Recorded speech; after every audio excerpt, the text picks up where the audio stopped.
Right. You know, in the predictions, if we look at just empirical data, Cosmos does have the set advantage. Right. And the last time that they played. And while Hyuga is so good with his mental game, with adapting, Cosmos has a phenomenal mental game as well. We've seen it at a weekly, but can we see it now at such a massive stage? That is exactly what I was going to reference here. These guys played earlier this week, and Game 1, Game 2, okay, that's fine. They kind of go back and forth, but you slowly started to see Hyuga in Game 2 start to make adaptation. Game 3 comes, he's making reads on the rolls that he's seeing from Cosmos, and hard reads into up smashes. Extremely confident. It really is a question of, can Cosmos take out Hyuga before the download is completed? Game 1. 3, 2, 1, go! Let's get right into it. This is a situation where both players just, again, want to feel each other out. The thing that makes Hyuga very scary is because the number of bombs he throws is very limited compared to other characters. Sure. He's not the one that's going to be throwing out the bombs rapidly so you can start to get a handle of it on his patterns. Rather, he throws a couple of bombs that almost always hit. Or they hit shield. And then somehow you have to see Cosmos deal with it, right? Look at this. Wailing on the shield, knocking at the door, saying, hey guys, what's up? Want to play games? Want to hang out? Wow. The side beat. That was actually a choice. Hyuga there, trying to make a read and going for that up smash early, guessing that he was going to see the drop shield from Hyuga, but I'm sorry, from Cosmos. A very close match. Hyuga, he sensed the movement towards center. He puts out the up tilt. Cosmos falling right into it. Has to recover here. Ooh. And that's what's very critical for Hyuga to win this game. He needs to be able to understand Cosmos' roll tendencies. That time, understanding the roll towards, he's able to punish, but right there, Cosmos answering right back. Exactly what I talked about previously, right? It's seeing the adaptation, seeing if you can read the rolls, and does Cosmos have the same tendencies that he found last week? And if so, we're going to be seeing a quick set. Ooh, follow-up. He's going to have the bomb in hand. Be mindful of that. Oh, for a second there was Cosmos with the bomb in hand. Here's the follow-up up airs. Good little bit of damage. And it's cool to see him start implementing new tricks to deal with Cosmos upon whiff of the Dragon Lunge. Throw again from Cosmos. He's just building percentage. Yeah. What he wants to do is just build percentage, put him up into the 50-50 spot. He gets the damage, great. Otherwise, no big loss. He's a player who feels like a win is a win. And you can see that so much in his gameplay. Ooh, wow, that was pretty ridiculous. Great confirm. Yet it felt like for a while it was Cosmos. I got another grab. Let me get a re-grab. Let me reset the situation. Cosmos had great tempo. But just quickly like that, we saw the tides turning. A hit confirm from the bomb into death. Hyuga taking game 1. And for me, that's terrifying. Hyuga, a player who has demonstrated he's just better as the set goes on. Cosmos losing that first game. He's definitely losing a pretty critical advantage here. Of course, Battlefield was where he was able to have a very decisive win in their second set together. Where he, I think he took a stock at something like 60% off of a really beautiful F smash. Wow, getting a bit too close there, and there's the grab. Now Hyuga, center stage control, and plenty of room to consistently pester Cosmos with the projectiles. There, again, sensing the roll away and able to capitalize with the up smash. Hold steady, because we're going to town, guys. At this percentage, we could be seeing Cosmos just getting lit up. Those up tilts come to mind. Some of these bombs could be ridiculous. Percentage is growing. If he gets one more bomb confirmed, this could be a problem. But Corrin, here we go. Cosmos on the offensive. No. Now, Hyuga, after getting hit with that side B off stage earlier at the weekly, saying, I'm not dipping below the edge of the stage. No way in hell. I know what happens down there. And he like that. Never mind. He forgot. That raw, the extension on the F smash, ridiculous.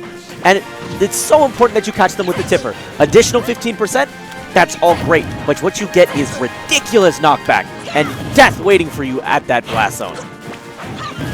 Cosmos is attempting to shark underneath the platforms, but it will be Hyuga who gets the better of him. Hyuga's still fighting from below, but the up tilt will help carve up that lead.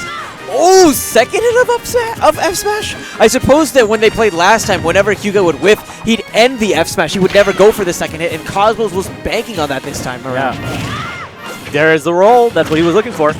Up tilt, up air. All of a sudden, this game feels right back in Hyuga's favor. Ooh, good job avoiding that grab from Hyuga. Now Cosmos, he's got stage control. No, there's the tether coming back into play. Extends it out, changes the timing, everything that he wanted to avoid a raw F smash read. Skewered, though, by the Dragon Lunge. Cosmos is hoping again for a quick edge guard. Up smash is something that I never see, though he was more than likely predicting the landing onto the platform, given the great offstage coverage that we saw from him to take the first stock. Another Dragon Lunge. There's a problem. You're now off stage against Tink. You lose some of your defensive options like shield. Cosmos, he was using the bears to get a bit of extra momentum to try to extend his recovery. And there, what an aggressive option to get back onto the stage. The Dragon Lunge clears up a landing zone, so he's allowed to actually plant his feet. Cosmos wants it so badly. You can tell by the smashes. The up throw. And it actually works out in his favor. If the bomb had exploded a second later, then it would have helped negate some of that knockback. Man, that was really close to the wire. You know what was critical there that we didn't have a chance to cover was near the end of those skirmishes, Cosmos rolls in towards Hyuga. And Hyuga is running out towards the corner because he's predicting Cosmos to do what he's been doing all set long, which is roll away. But because he wasn't expecting that, he ends up losing a lot of stage control at the end. And Cosmos ends up using that. It's that bit of an advantage and actually walks away with the game. So tied up now, one apiece, though Hyuga made that look so close. He hadn't really had that Corrin experience before, but it's very clear that he started labbing this matchup.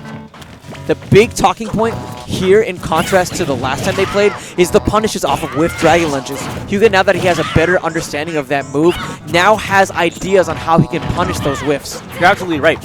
Well, like we've been saying all throughout the night, when it comes to those side Bs, they're all, regardless of where they're going, you have to be creative and think there is a way to punish that. And Hyuga bets it all. He bets the farm. He knows the exact distance, and then he comes in wholeheartedly, not half-heartedly, saying, there's a chance, maybe I'll be defensive about it. No, definitively goes in with up smash. He's looking for a definitive KO here. Again, we're looking for the bomb. Oh, never my mind. God. Just a raw aerial. Trying to get the up tilt strings started. Cosmos had the shield up and was able to get the quick grab afterwards. Riding with those up airs. He needs to be a little bit higher in the percentage for those up airs to kill, but man, is he building the percentage. Cosmos holding shield here.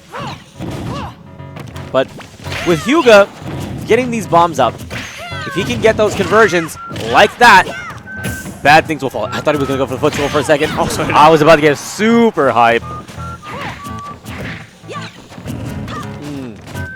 Cosmos. And it's interesting the game that Hyuga is playing. At times he creates space in order to start the projectiles, but other times he plays very close up, breaking the zones that Cosmos himself is trying to establish. It's funny, you're right. It does feel like he's so varied in his approaches. Because one minute he is zoning, but the other time he's just knocking at his door. And I would think that this is so difficult to deal with. Constantly having to flip your mentality on how you're going to deal with this. He's been going for a lot of up smashes here, which I honestly just have not seen him go for previously. I don't know if they're all intentional or if they're input errors. See, look at this. Now, with the balls being shot out, with those, he's going to use things like Rang and save the bombs for right after, because he knows he's probably going to be in recovery from that move. Hyuga having the right idea on the roll away from Cosmos. He was able to implement the perfect shield to prevent Hyuga from getting the punish. There, though, Hyuga covering Cosmos with the up tilt and following up with the up air sequence. Again, we're seeing the space and we're seeing Hyuga comfortable to pull out the bombs. We need to see more pressure from from Cosmos. He's playing almost too passively, it feels. I'm sorry, the weight there was too sick. Because he chucked the bomb up, and that moment of, look at the birdie, before the jump up, jump up back here to destroy him. That was too sick. Can you do that one more time? We're going to FD. We're going to see whose final destination this is going to become.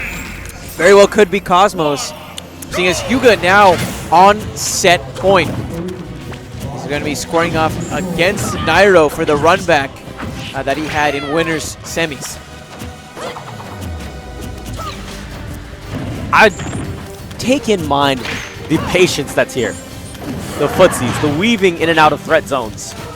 Understanding the goals that these guys have. It's remarkable, the level that they're playing right now. This really is the best Toon Link in the world against one of the best Corrin mains on the planet. Okay, the cross-up, yet again, Hyuga does that a lot. He loves crossing up people. He loves just dashing across and then just having some sort of an attack. Whether it's the bomb, whether it's the up smash, whether it's the crab. Those crab stops have certainly served him well. I don't know, it really does feel like Cosmos just might be playing on tilt. I mean, he is a game away, after all, from being knocked out of this tournament. There's the grab. After the perfect shield, he did an excellent job there. Threatening with the up air. He had a slight linger there. We were saying, I know the air dodge is coming. Where's it going to be? Another grab from Cosmos. These little wins are allowing him to rack up the percent. And he has Hyuga off stage trying to look for the F smash. I love how what some of these guys are doing. Oh my gosh, I'm sorry. The roll, reading the roll yet again, and then the following up smash. Hyuga, oh, nearly there. That's what he was looking for. And now Cosmos just might be on his last stock of the tournament. That's exactly where you don't want to be. At the other end of that sword on those up tilts. Those all link together so quickly and easily. You're looking at a good 25% pretty quickly. Off of one mistake. Done. Ooh, speaking of mistakes, it's actually Hyuga that makes one. Oh, wow. He was at the center of the stage, so he had a bit more distance to travel, and that's what kept him alive. And Hyuga's been very good with his recovery. He's been avoiding these snapback attempts we've been seeing from Cosmos. Cosmos, a player so proficient with his general edge guards, isn't finding the same level of success here that we've seen him find so many times on the T-Lock stream. Okay. He's good. He's good. He's good. Oh, wow. You saw the slight hesitation? He dashed forward just slightly, shielded, said, oh, is this safe? And then followed up with a grab. Good instincts. Oh, very good instincts. But he's going to need to tap into those instincts if he's going to make this comeback. I mean, he's down 54. Hyuga's still on his initial stock, and the punishment is never ceasing. Oh, gosh. He needs to evolve quickly if he wants to survive a future against Hyuga. I don't see it happening, Nibs. It feels, looking at this, that Cosmos is just simply checked out. Hyuga losing that stock here, but now comes in fresh with the invulnerability. Looking for a simple bomb confirm. That's all it's going to take here. Just one bomb into aerial. There's the bomb. And he was predicting the air dodge, which is why we saw the charged F smash after the cross-up. Makes perfect sense. Oh, wow. Cosmos. Oh, wow. Cosmos. Might actually still have some fight in him here. I mean, this deficit, he's actually made it in half. Hyuga falling up air. Cosmos, at this point, really needs to play perfectly to stay alive in this tournament. Carpet bombing the stage. We now have high percentages. We have rage in effect. Honestly, this could be anyone's game. He gave up a lot of stage control trying to go for that. Cosmos. He ran across, did nothing, and is baiting him to press a button. You see that? And now, Cosmos saying, I'm not having it, buddy. I've seen this 2 times, 3 times, 4 times already. He's not letting him cross him up. You're right, Nebs. He's just going straight for these grabs.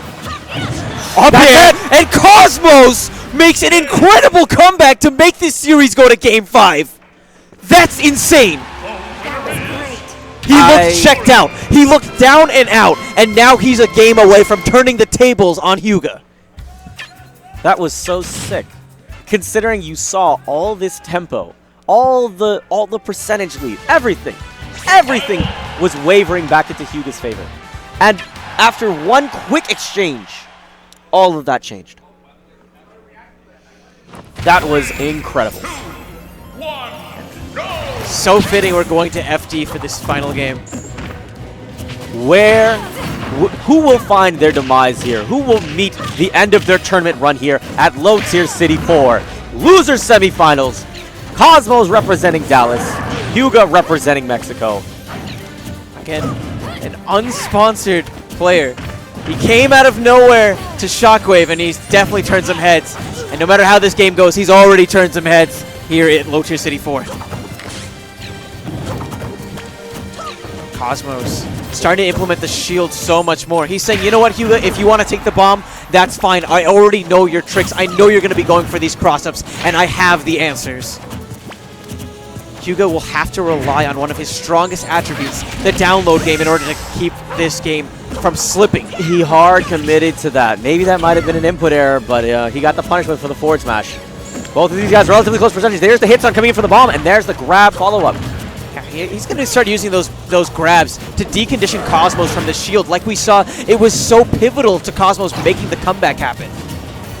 Taking off one of Cosmos' best tools is exactly what Hyuga is hoping to do. If he can dismantle that option, he's going to have a great shot at going into Losers Finals. They're both taking the effort to say, if you make a mistake, I have the hitbox there waiting for you.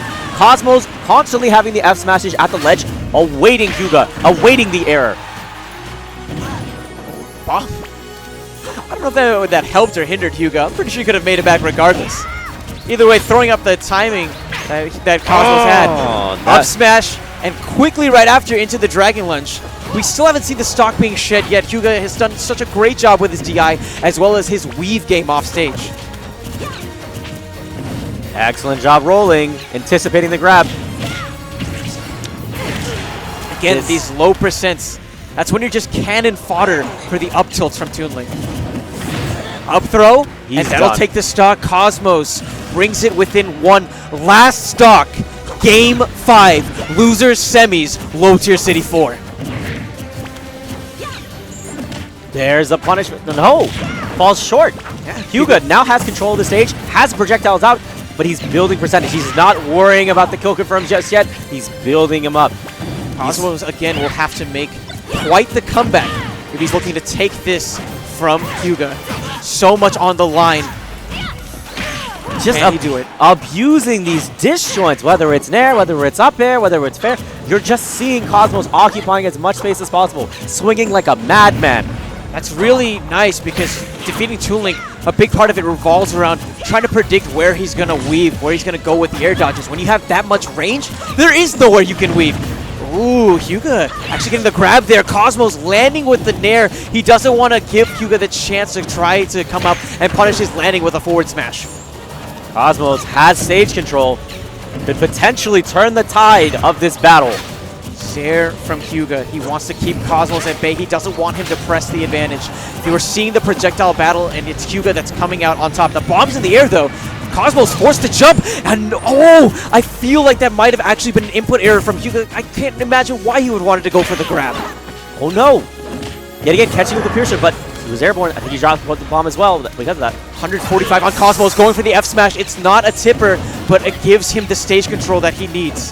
Just another good hit. He's getting these little grabs, but he needs something decisive.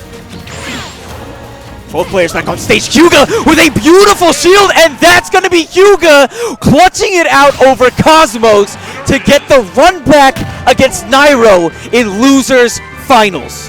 What a set, Nabil. What a set. That was insane. What a page turner. Every bit of that was such a great story from beginning to end, and it came to such a great nail-biter finish.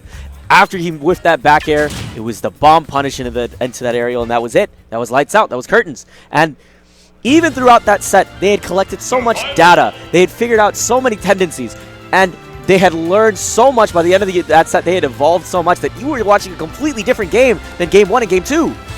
Go back. Check the tapes. Check the tapes. They're going to be up on YouTube.